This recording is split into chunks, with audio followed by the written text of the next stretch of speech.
If you're a small business owner who is struggling to get sales from your social media content, you have come to the right video. It's easy to create content that might get a lot of views and engagement, but it's a whole other thing to get these people to actually buy your products and services from the organic content you put online. So in today's video, we're going to be going over 4 different locations that you can derive content whenever you are stumped at what to put out, but you want to put out something that is actually going to help your business.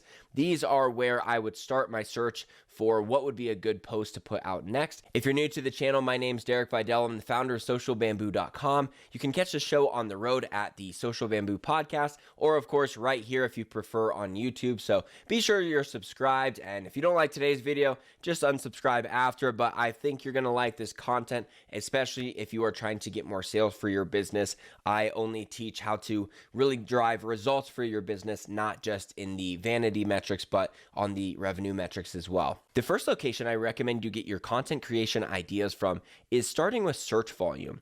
If we just come out with ideas based off of what we want to talk about that week, that is good for always being passionate about what we're talking about, but it also only has so much upside if you are not coming out with content that is actually being searched for. Now, this is going to be especially in particular to YouTube or podcast content or anything that's search-based, like a blog article, but even on Instagram, you want to be able to come out with content that was actually what was on the top of their mind. So, for instance, for this episode, this is how this idea came about. If I type in, let's say like content, and then just see what auto-populates, I can see content creator ideas has 320 searches per month. Content marketing has 110,000 searches per month. And then like content ideas for YouTube has 1,300, content ideas 6,600, content ideas for Instagram 1,900 per month. And I can derive what the exact title and theme, the subject of my video is from this, rather than just saying, let me just do like social media content ideas, which was my original idea, but that had a lot less views than something like content marketing. So I haven't exactly decided what I want to call this video yet. So in the end, you can check whatever I named it on YouTube, and I might even name it differently on podcasts, just based off of how I feel the search volume is on the 2 different locations. So starting your content creation ideas with search volume is a great way, especially if you're trying to grow on YouTube, because if there's not much search volume on what you're talking about, it's very hard to get this video shown to people unless you already have a lot of subscribers. That's the cool thing, is once you get a lot of subscribers on a channel or on a platform like YouTube, you can more talk about whatever you want to, but as a small channel, it's pretty important to talk about things that are actually being searched for to give yourself a fighting chance to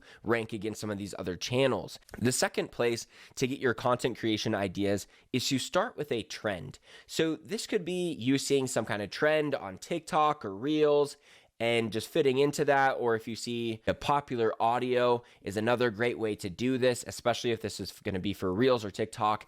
Starting with the audio is often the easiest way to create a post. For Reels, this is pretty much how I create most of the content, is just going through the feed and looking in the bottom left corner for that little arrow that shows you that it's a trending audio.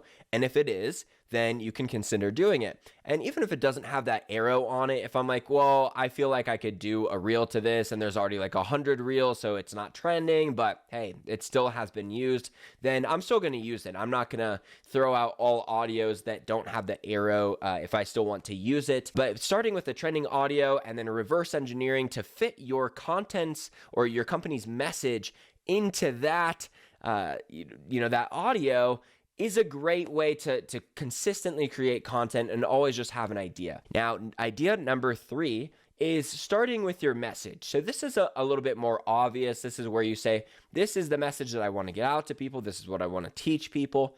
And then you're picking the audio, the format, and how you're going to film it. And then you're becoming more of a director after of exactly the execution, how you're going to get it out. Maybe you're going to do a Twitter post, maybe even to do it on Reels, you're just going to screenshot that Twitter post, and that's how you'd rather get it out.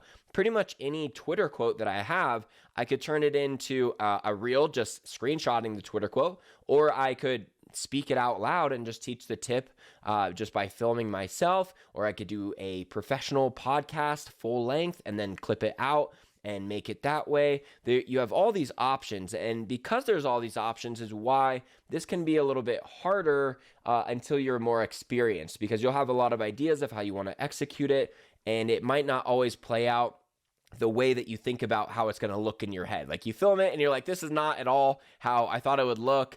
And it can be a little bit harder to start with your message, but ultimately this is still mostly where your content's going to come from, because once you started your business and you're just going throughout your week, you're probably thinking about content like pretty much all the time, right? Even as you just go into the grocery store, you might be thinking a little bit about your company or how it relates, or you might have some kind of epiphany just on a drive. And that's how you come up with what you want to teach your audience, what is valuable to them. So the pro to this is that it is usually exactly what your followers actually need to know. So it's great for keeping your followers. It's great for really setting yourself apart, creating that truly unique value, that you are not cramming a message into some kind of trending format. You are just starting with exactly what you want to say. The con is just there is infinite options for how you present it. So it can be a little bit harder until you really get a sense of your style.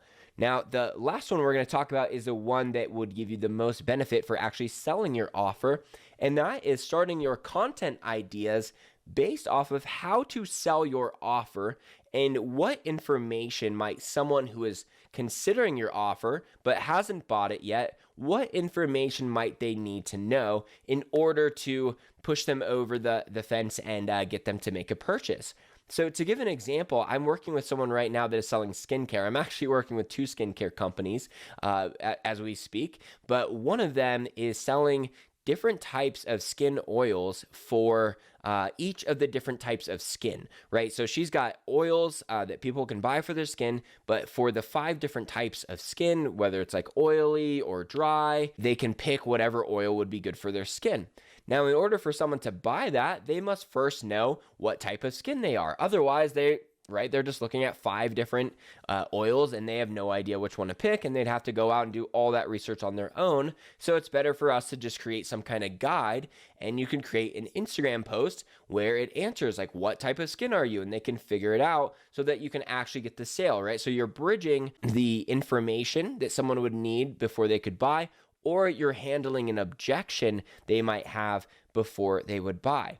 So another example for my company, for a digital education company, if I have an offer that teaches people how to run Instagram ads, an objection they might have is, I've already tried to run Instagram ads before and they just confuse the shit out of me. I just feel like that back-end system is so confusing that I don't want to try it again.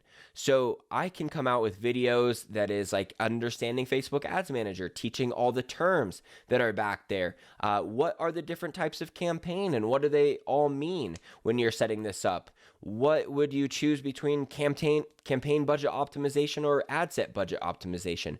Answering a bunch of questions that people that are trying to start their own ad campaign themselves would have when they get back there are what I can create a bunch of videos on. So obviously those are great to put out on YouTube because a lot of times those are search based. And then I can consider, would this be good to still put on Reels or TikTok? Do I think it would still do well with a general audience? And then just having that information readily available for your followers to find just helps people move down the sales process. So I do have a video, for instance, called Understanding Facebook Ads Manager, and a good place that I can put that is in my email sequences of whenever someone signs up, that when they're curious about my offers, or if I think they'd actually be a good customer and I've made them an offer and they're not buying, then me sending them that video that helps them get their feet wet with Instagram ads is a good way to get them confident that, all right, I can see that I can at least work this program. It just takes a little bit of practice and learning.